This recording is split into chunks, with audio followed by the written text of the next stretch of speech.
तो जी ये वो आर्टिकल था जिसको बनाने के लिए पार्ट 1 में हमने इतनी मेहनत की थी। तो पार्ट 1 में मैंने इस पे फाइनल कोट डाल के इसको क्योर होने के लिए रख दिया था। तो नेक्स्ट डे जब मैंने इसको देखा तो रेजिन कुछ जगह से बिल्कुल भी क्योर नहीं हुई थी।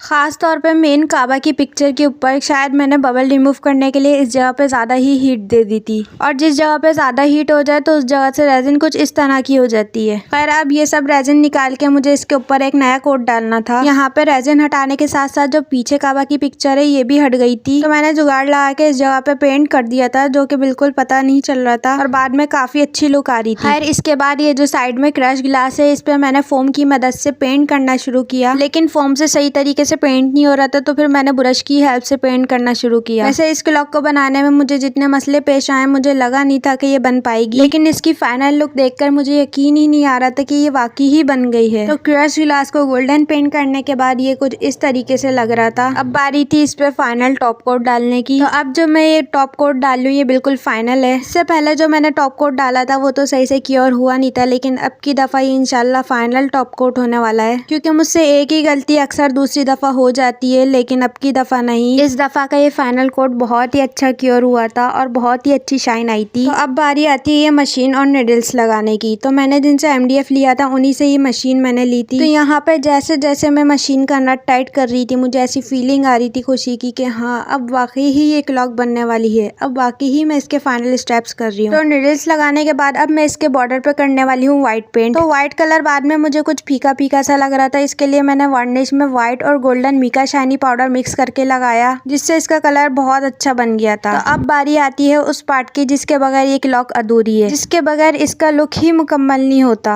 और जिसने इस क्लॉक पे 4 चांद लगा देने। तो यहाँ पे मैं लगा रही हूँ गोल्डन लाइट, जिसकी वजह से इस क्लॉक की लुक बहुत अच्छी होने वाली है, और इस लाइट को मैं लगा रही हूँ एल्फी की मदद से। हर लाइट लगाने के बाद अब बारी आती थी इस पे ये बॉर्डर लगाने की। इसको भी मैंने एल्फी की ही मदद से जोड़ा था। तो क्या आप लोग भी एक्साइटेड हैं इस क्लॉक की फाइनल लुक देखने के लिए? तो आए मैं आपको दिखाती हूँ।